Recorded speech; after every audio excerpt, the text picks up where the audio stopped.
this episode of the EPH Focus, I want to welcome Vladimir Bayer, an experienced leader in the manufacturing and automotive field. He was in charge of Assa Abloy business unit, leading global expansion and product innovations of highly innovative security products. Welcome, Vladimir. Hello, Julian. Julian, sorry, that's the first one. Hello, Julian. Nice to talk to you. Same, Vladimir. So excited to have you here. Today we will talk about security products and a change in the way we perceive our security. Over my 30 years career I spent in security industry, I witnessed many innovations. And every improvement is sooner or later compromised by the discovery of new ways around it. So the cycle of innovations actually never stops. And in order to understand the importance of every new security product coming into the market, it's actually essential to bear in mind what is the security in general. And I know it sounds a little bit provocative, but the need for security is one of the core reasons we wish to live as a society rather than as individuals. Typically, a social network brings the security. A good example is that if you are in a prison, there are many guards and locks, but you will not feel as secure as in the concert hall. And that's the people around you which makes you feel secure and makes all the difference. So basically, that's the social network which provides you security. If I take an example, if you start from the extreme poverty, you will try to keep your valuables very close to you, because if you are threatened, you can protect them, defend them by yourself, or call for help. But once you become more wealthy, you actually decide to share the burden of protecting your valuables. And you can use the locks, you can hire the guards, and so on. But anyway, even though you lock them, again, that's your neighbors and local police and so on who recognize that actually the person trying to go in, it's you and not a burglar. Even though you lose a key, you can break your own lock, right? And that's still fine. But if someone else will try, then the people around you should react and take an action in your absence. And this is a very basic of the security concept, to limit access and to make sure that it's you who goes and actually try to unlock the thing. Right. So we still have locks and keys, but our life is more virtual than ever before. Internet security is more of a concern in the modern world now. Oh yes, having a physical key is actually an equivalent of knowing the password in the old times. So it's just confirmation of your identity. That was the first way how to do it. Actually, later on, the weak and repeated passwords were easy to break. So there were new solutions how to prove your identity by presenting something you have. For example, key, phone, laptop, token, card, different things. And later on, biometric data are basically another layer of security. Your fingerprints, face recognition, vein detection, iris scans, number of things can be measured, coded in the data, and then used for your identification. But even this is not enough. You are leaving your fingerprints everywhere, so it might be used. And then you have another layer, which is, for example, geofencing. So this also depends where you are. In the internet, it's not obvious that you are accessing it from one place or another. So it's just another way how to identify you as a person. But using all these electronic devices, this information about your identity must be not only recognized, but also stored, transferred, confirmed, monitored by several agents, and yet not be interfered by any hacker. And then we have all these issues with encrypting and hiding signals and physical protection of infrastructure. And in the recent years, also the AI, digital traffic analysis, and all it comes to play to basically replace your neighbor and get know that this is really you.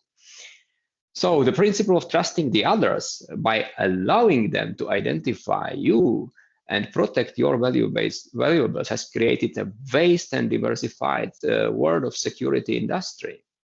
We are moving to the situation where our identity depends a lot on technology.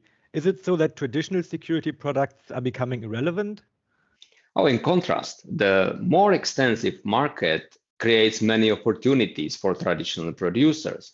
The quality of protection is proportional to the time you spend on breaking them. So access to the digital infrastructure can compromise many of intelligent identification and encrypting technologies.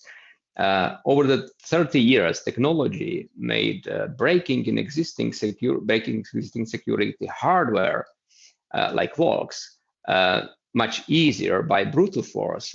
We have modern tools with the powerful batteries, which were not available years ago. Also, creating strong physical barriers can be a cause of the harm in case of fire or emergency when people need to leave the places quickly. And then again, there are many new and innovative solutions which can handle this situation without sacrificing the security. And on top of that, many of these devices are becoming compulsory in many legislations. And this also includes a lot of electronic communication with the locks. This creates another open area for relay attacks and any kind of digital any kind of digital threats to the locking products. So last not least, with the next generation of the mobile networks, the integration of digital identity into the security hardware will become an industry must, which industry must adapt sooner or later. But what makes people invest in better protection? Is it the market willing to buy such advanced products? Oh yeah, that's a tricky thing with these security devices. Most of the time, we do not think about them if they are working. We start to think about only when they fail to protect you. And of course, typically it's something happened, you hear the news that something happened to someone like you and you consider it relevant, but even though many people deny the relevance of these threats. And here the insurance and industry plays an essential role because they are having a lot of data coming from different type of events, and they can identify what are the critical risks and which is more important and less important, and this helps to develop the next generation of the products. And of course, it also motivates the people to install them. Also, security threats are typically driven not by the most advanced and new products, but let's admit that we tend to keep our ways of protecting digital or physical places in a very old-fashioned way. We just don't replace them.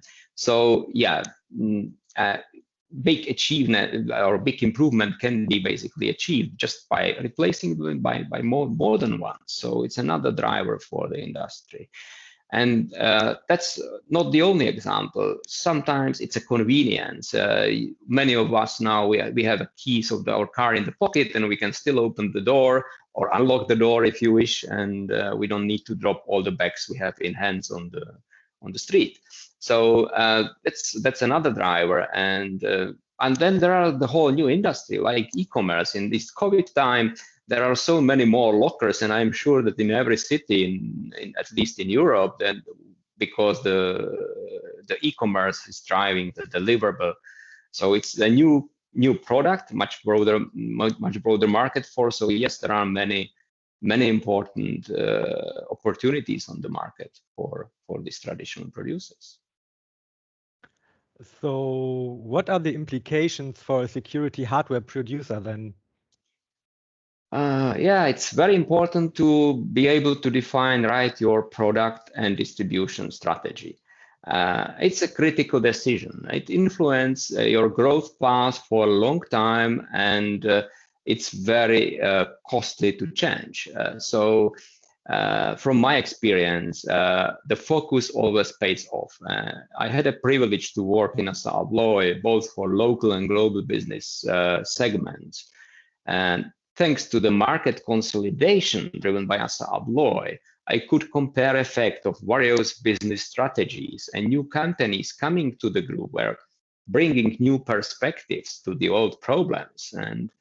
And the solid cross-learning culture helped build a unique knowledge base shared by the group. So I think I learned that we tend to generalize the developed markets as leading in technology, but however, the reality is much more diverse. Many people in every market lives in the condition that the wealthy people will consider a historical lifetime for this country. And it was very much eye-opening as well that the security markets are very diversified globally, and adoption of the certain technologies vary from country to country. Sometimes emerging markets adopt the newer technology faster than the developed ones, as they do not have heritage products installed, so they are kind of more open to replace them. A good example, maybe many people know that in China, basically the plastic credit cards were never used, or very limited use of plastic credit cards in China, and they jumped straight from the coins to and bills, paper bills, to the mobile phone payment. So you never know. You need to really understand the value proposition, vendor segment, and it's important to understand it in very early product development phase, because this makes your product configuration much more easier, your focus is better, you understand your customer. So there is no just one strategy how to success, but focus is always pays off. You can build a very successful brand on the product for global niche market, and like airports or hotels, or you can dominate the local market thanks to the best service network nobody can match.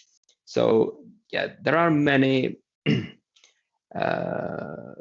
many ways how to achieve the success. And I was responsible for local construction log business in Czechia and Slovakia.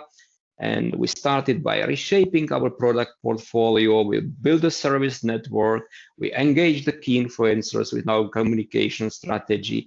And as a result, we cleared the market for very low cost import, and we increased our sales, improved brand perception, and thanks to that, we got better margins. So there was one way how to do it. And the automotive segment is a good example of the niche segment, and spent there more than 10 years focusing mainly on product security, both mechanical products and electronic part of the products. And thanks to this, we grow from a small factory in eastern Czechia, and we just we just bring to the market the first AES encrypted lock from our R&D center in Switzerland. And we grow to the factories and build the factories in America and Asia, and we become an important player on this niche segment.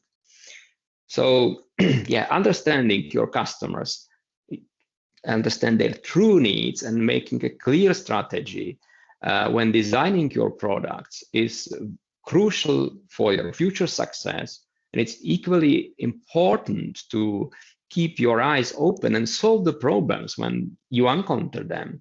Do not hesitate to make a change in early stage. Doing it later, it will just be more difficult. Yeah, thanks for this insightful interview and these super interesting answers. Lastly, I would like to ask you what you like about Expert Powerhouse. Our Expert Powerhouse is a unique marketplace. It makes the interaction between experts and their clients much more smoother and easier to manage. I had an opportunity to work with David Cooper for a client in North America. It went North Africa. In North Africa, it went very well. I could focus on delivering the advice without this lengthy know your customer procedure, commercial terms negotiation, and then furthermore, I appreciate the initiative you just started, And that's the expert powerhouse discussions, because it will help the clients to tune their expectations when they are hiring the expert. Yes. Thank you so much for your time and for the interview. Vladimir Bayer, it was a pleasure to talk to you. It was a pleasure for me. Thank you for inviting me.